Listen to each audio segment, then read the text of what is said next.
আসসালামু আলাইকুম ভিউয়ার্স, সবাইকে আমার চ্যানেলের পক্ষ থেকে স্বাগতম। তো ভিউয়ার্স, আশা করি সবাই ভালো আছেন। আজকে আমি যে বিষয়টি আলোচনা করব এটা হলো অর্থনৈতিক সুমারিতে কিভাবে গণনা করতে হবে, কোন কোন প্রতিষ্ঠান এবং কিসের আওতায় আনবেন এ সম্পর্কে ভিডিওতে আমি বিস্তারিত বলে দেওয়ার চেষ্টা করব। তবে আমার চ্যানেলটিতে অবশ্যই সাবস্ক্রাইব করে পাশেই থাকবেন। তো চলুন শুরু করি। এখানে দেখতে পাচ্ছেন যে ইউনিটের প্রকার: প্রতিষ্ঠান, প্রাতিষ্ঠানিক কৃষি খামার এবং কৃষি বহির্ভূত অর্থনৈতিক কর্মকাণ্ড সম্পন্ন খানা। এ সংক্রান্তে আমি প্রথমে একটা ভিডিও আপলোড দিয়েছি, বিস্তারিত বলেছি।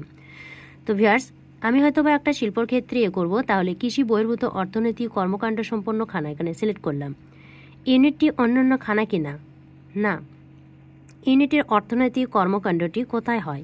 খানায় বসে, যেমন তাল পাকা তৈরি, এটা কিন্তু শিল্পের মধ্যে পড়ে।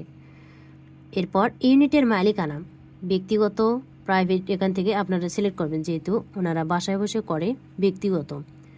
তার নাম বসিয়ে দিবেন, এরপর বাড়ির নাম বসিয়ে দিবেন, এরপর হোল্ডিং নম্বর যদি থাকে তাহলে দিবেন, এরপর ওটা যে পাড়ায় অবস্থিত উত্তর দক্ষিণ পাড়ায় এভাবে সিলেক্ট করবেন। এরপর তার ফোন নম্বর দিবেন, এরপর ইউনিট প্রধানের লিঙ্গ বসিয়ে দিবেন, এরপর তার বয়স এবং শিক্ষাগত যোগ্যতা সিলেক্ট করে দিবেন। এরপর কত সাল থেকে সেই কাজটি আরম্ভ করেছে এটা সিলেক্ট করবেন। এরপর ইউনিটটি নিবন্ধিত কিনা, হ্যাঁ হলে হ্যাঁ, না হলে না। কোথায় থেকে নিবন্ধন করা হয়েছে, এক্ষেত্রে কিন্তু একাধিক উত্তর হতে পারে, যেমন সিটি কর্পোরেশন, ইউনিয়ন পরিষদ, এখানে আমি পৌরসভা দিলাম। এরপরে ইউনিটে নিয়োজিত জনবলের প্রকার ও সংখ্যা রয়েছে কতজন, কর্মরত, মালিক, অবৈতনিক এবং পূর্ণকালীন, খণ্ডকালীন, এভাবে আপনারা দেবেন, যেহেতু এনারা বাসায় বসে করে, যেহেতু কর্মরত মালিক একজন দিলাম। ঠিক ওই সকেটটাই কিন্তু নিচের ঘরে হতে হবে। এরপর ইউনিটে প্রতিবন্ধী জনবল আছে কি, থাকলে হ্যাঁ, না থাকলে না। বিদেশি জনবলের ক্ষেত্রেও ঠিক একই, থাকলে হ্যাঁ, না থাকলে না। এখানে তার বিস্তারিত বিবরণ লিখবেন, যে খানায় বসে নিজে বিভিন্ন রকমের তালপাকা তৈরি করে। এরপরে এখানে বিবরণ লিখবেন।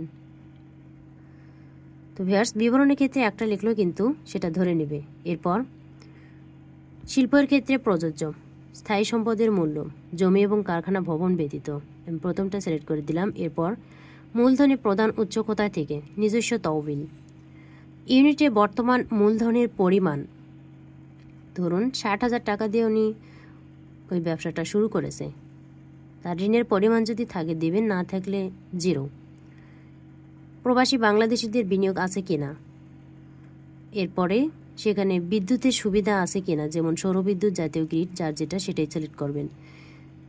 ইউনিটের হিসাবের ব্যবস্থা, সে কীরকমভাবে হিসাব রাখে, দৈনিক, মাসিক, নাকি সাপ্তাহিক, নাকি বাৎসরিক, অর্ধবার্ষিক, এটা শুনে নিয়েই সিলেক্ট করবেন। এরপর কর্মচারী যদি থাকে তাদেরকে কিভাবে বেতন প্রদান করে এবং মজুরি প্রদানের পদ্ধতি, ক্যাশ, মোবাইল ব্যাংকিং নাকি ব্যাংকিংয়ের মাধ্যমে, আমি এটা ক্যাশের মাধ্যমে দিলাম। এরপর ইউনিটের কাঁচামালের উৎস কোথায় থেকে, স্থানীয়, বিদেশি নাকি উভয় প্রযোজ্য, স্থানীয়। উৎপাদনে ব্যবহৃত যন্ত্রের ধরন, হস্তচালিত, যেহেতু এটা হাত পাকা তৈরি, হাত দিয়ে তৈরি করতে হয়, এক্ষেত্রে হস্তচালিত। উৎপাদিত দ্রব্যের বাজারজাতকরণ এলাকা সম্পূর্ণ স্থানীয়, সেখানে কম্পিউটার বা তথ্য প্রযুক্তির ব্যবহার হয় কিনা, না। এরপর বাজারে বিক্রির ক্ষেত্রে কিভাবে বিক্রয় করে, খুচরা হলে খুচরা, পাইকারি হলে পাইকারি। আর যদি খুচরা এবং পাইকারি দুইটাই হয় তাহলে উভয় প্রযোজ্য লিখবেন।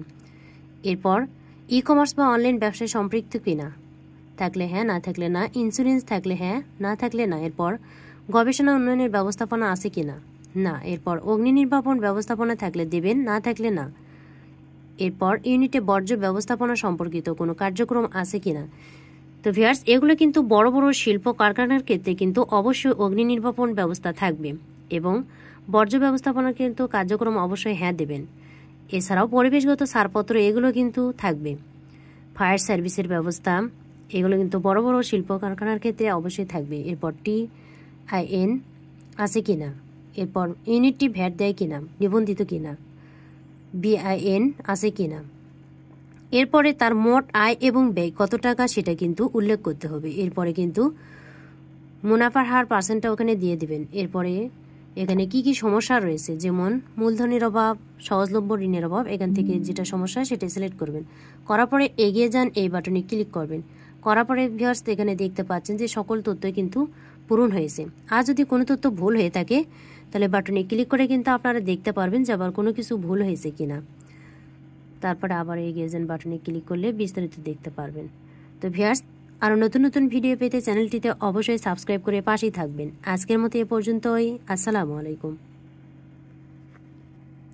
তো ভিউয়ার্স, এর পরবর্তীতে আপনারা কোন ধরনের ভিডিও চান সেটা কিন্তু জানাতে পারেন।